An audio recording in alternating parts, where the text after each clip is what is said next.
Okay guys, I'm gonna do my review on this car instead of the regular ones. Okay, so this is the new G20 3 Series. Yep, the all new 7th generation BMW 3 Series. Now the 3 Series has always been class leader.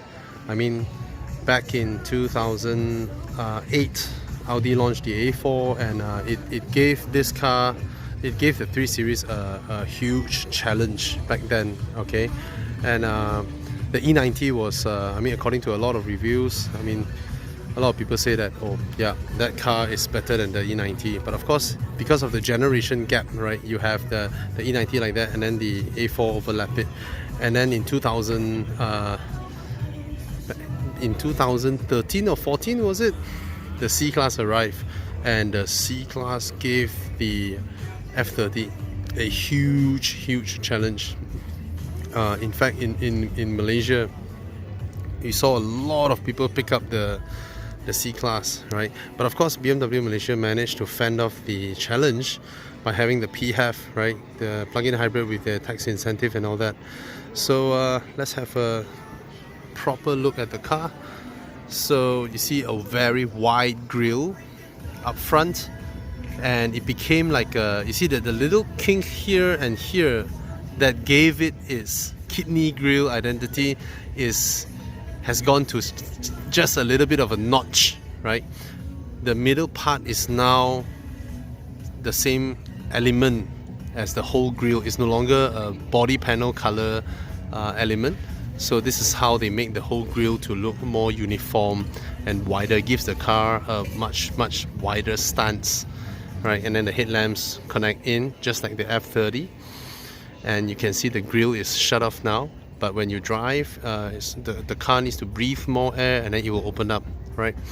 The here, the little kink over there, that is reminiscent of recent Peugeots, right? But BMW did it to actually emulate the to give homage to the E90. Sorry, the E46, especially the facelifted one. Okay, that gives it that kind of character. Right, move on to the bumper. You have these nice sculptured lines over here and there, and this little line that connects this one. Exact same execution as the new Peugeots. I mean, that's interesting. I think when you want to do something like that, it just makes sense from a design perspective to just put a body line down there. All right, I kind of like this part as well, like a fold line. Pretty nice. Okay, but the biggest thing that I love about this car design now is the lack of that cut line, right? It's so pleasing to look now without that line interrupting the whole car. Now, of course, this one is the M Performance variant, where you have this beautiful rim, absolutely stunning looking rim. It looks a bit like the one in the M4 GTS, right? And then you have this part here. So let's have a look at this. And it's a sticker. Interesting. This sticker makes all the difference. Look at this skirting here, this little part here, and then the little M Performance badge. Okay, from the back here you can see that the doors have the same profile like that, and then the Hofmeister King looks very different now. Do you like it? I mean, if you're a BMW fan, do you like the fact that BMW changed the way the Hofmeister King look? Or if you are Mr. Hofmeister? Okay, anyway, the profile is perfect. Looks beautiful. Alright, and I pointed this out in my other videos. Sorry, today the videos are a bit here and there because we have a lot of activities, driving activities. I thought it's going to be a short drive, but it's all the way to Bentong. Okay, in normal cars, you have the frame that goes all the way to the door, right? Or in certain cars, you have the frameless doors. But this one is interesting. The frame comes until here, and then this part is the glass. This part is actually the glass. I've never seen another car maker do this, and it gives some engineering challenge as well, because they need to design some new rubber seal that covers this part so that this rubber sits against here. See that? This rubber and this rubber, they have to both fit nicely together so that the weather will not go in. Of course, there's multiple layers of insulation, you see here and there. Now just now I drove this car, and not this exact one, but the G20 330i. The soundproofing is amazing. Alright, so for those of you who owns the F30, you complain about wind noise and all that, no issues with this, man. The soundproofing is excellent. Okay, we reach speeds of 150, 160 and it's still quiet inside. Okay, very, very good soundproofing. Before I go inside, let's come to the rear of the car. This is the biggest thing. Now this round I see a lot of design elements that just out of where it's supposed to sit, right? This part is supposed to be part of the tail lamp assembly, but then it's 3D, look at that. It's sculptured and then it sort of comes out from it. So it gives the car a very modern appeal, a very modern design take. Alright, so that's really nice there. And then you have this little reflectors over here. That's also something new that I've never seen in recent car designs. Have a little bit of spoiler here in the M Performance variant. Reverse camera and swan neck assembly, but they cover it up, which is pretty okay. And then usual, you have the nets over here, and then oh, I can't lift this, the M Performance carpets. The boot is nice, square, wide, big. I don't think it's the biggest I've seen for cars of this size, but it's alright. It's plastic. I would have expected they put some, you know, brushed aluminium metal over there so that it looks better. Okay, the car is unlocked. You should be able to open this. Curious, what's that? Same as my current car. Then you can slot it here. Okay, the usual way of doing it. Not much of a changes there. Same mechanisms. Okay, sorry, I picked a car that is pretty dark here. Now in terms of specs, specifications, it doesn't come with all the heads-up display or whatever, but at least you have the stuff that you need. Paddle shifters, you have the full iDrive system, you have concierge service, connected drive, SOS, all these BMW stuff that you don't get in other car makers. You get a full LCD touchscreen, you get a full LCD speedo cluster, get rear aircon vents over here with a climate control, 2 USB ports and a 12-volt socket here. And I like the fact that, see, today I'm wearing my huge Timberland boots. Okay, I can fit my shoes in between the rail and the base of the rear seat. So that means there's a lot of room behind here. I have like a palm of knee room. I have about 3 fingers of headroom. Alright, 2 or 3 fingers of headroom. So it's enough and it's comfortable at the back here.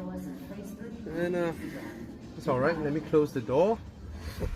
It's gonna be dark. And it's comfortable. Visibility is good. The window has a nice opening. I don't feel claustrophobic at the back here, and I sit taller than the front passengers. That's pretty alright. And in terms of the door opening, going in and out, ingress and egress is okay. There's nothing blocking that, so that is pretty alright. So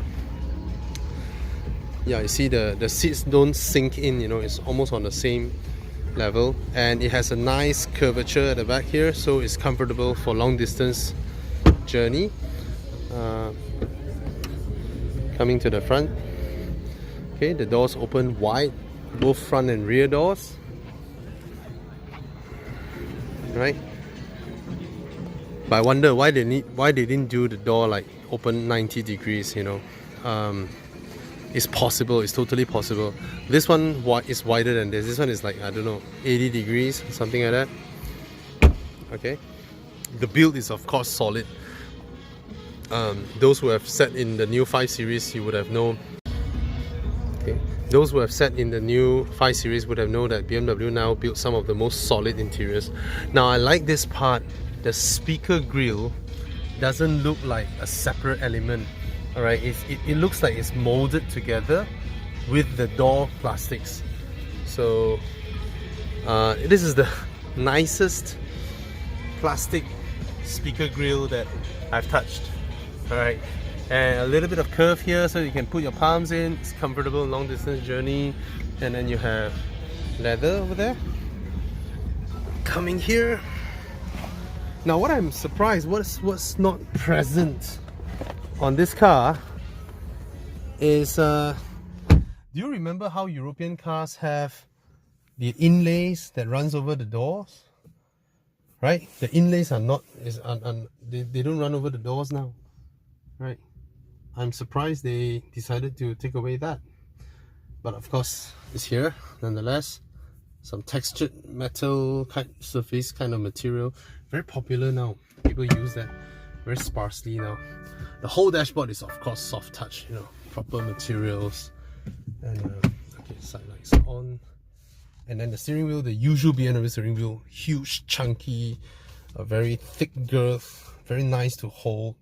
Big fat paddle shifters, very nice as well. This is high res, high resolution, very nice to look at, very clear and easy to look at, very nice.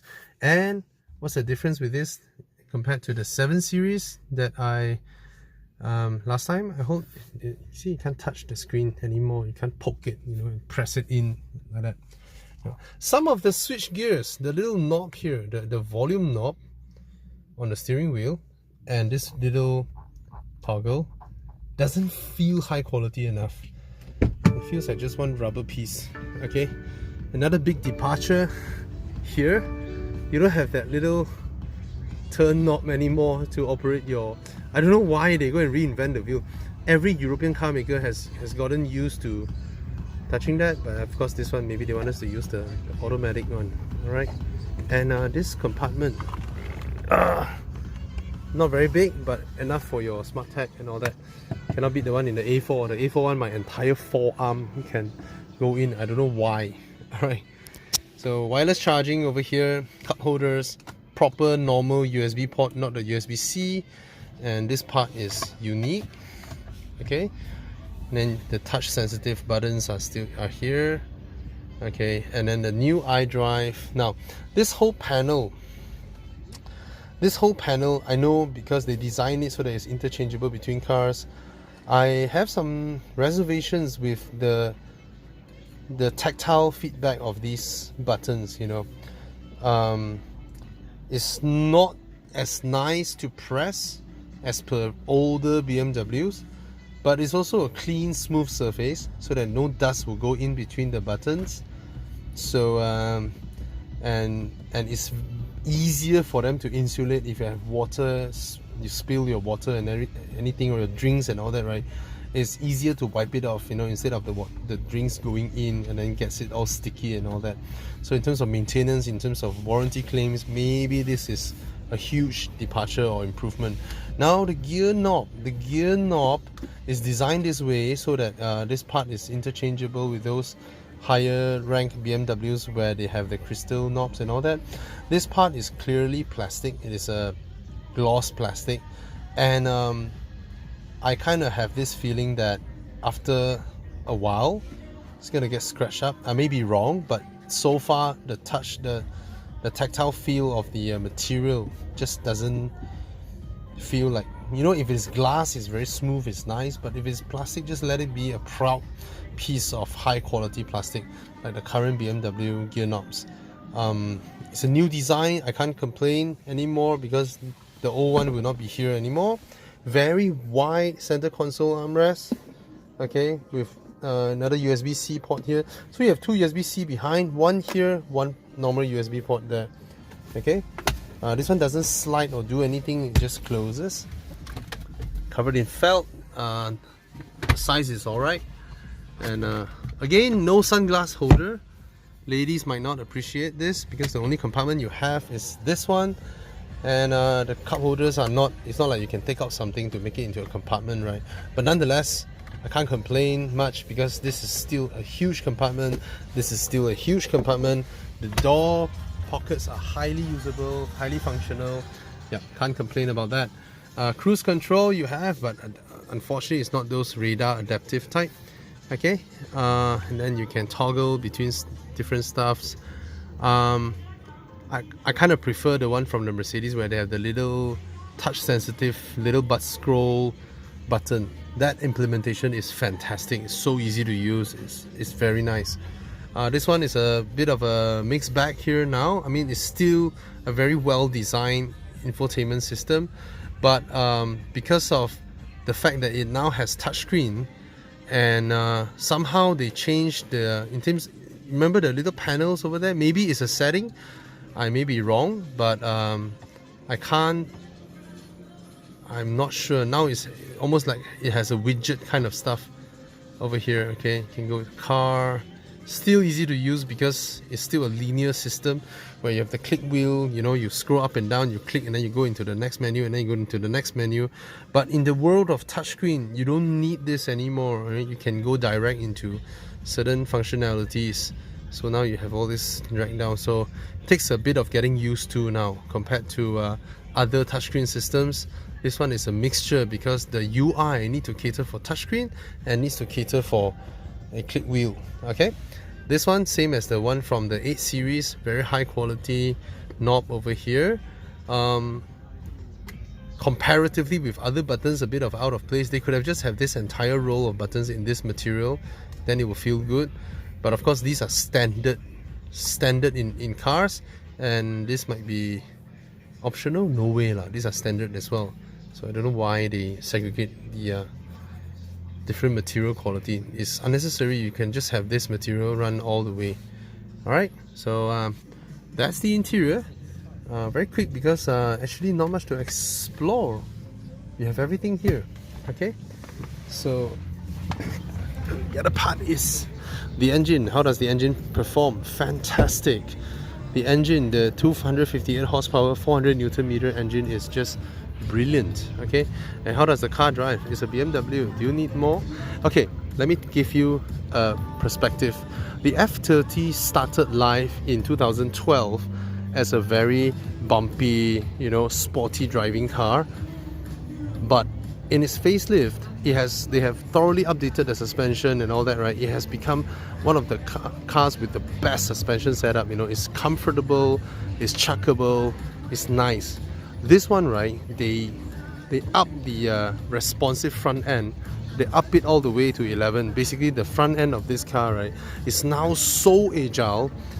It's mad. I mean, when you drive this car at slow speeds or you go ulu yam with this car, right, you will feel that the front end just is crazy. It's almost like driving a 911 or something. You know, the front end almost as if it has no weight. Okay, but when you have a car that is so edgy, it also means that it is very happy to switch direction.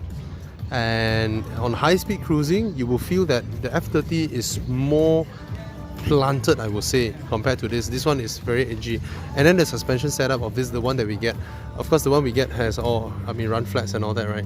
But the suspension setup now is different. It's meant for drivers. So the F30 has a very magic carpet kind of ride, same like the G35 series. Very comfortable, very smooth, very soft, very pliant, but you can still corner with the car because of the whole chassis balance is fantastic. This car now, right, it has a suspension setup that it gives you a little bit of comfort, and then after that it's firm at the back there. So when you're driving on the highway, when you have the all the undulations and all that, right, you feel everything through your butt. And I'm the kind of people who prefer suspension like this because it feels livelier, it feels alive instead of wanting to go too steep, right? The 5 Series, when I reviewed that car, I say it's so comfortable, so quiet, right?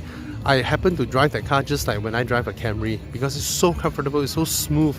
It wants to upshift whenever it can. You just ease out everything. So this one is a bit edgy. When you floor the throttle or when you have a heavier throttle input, the moment you lift your foot, right, the whole car would feel a lot of those movements. The whole car just feels very edgy. yeah, that's how this car is. All right, cheers.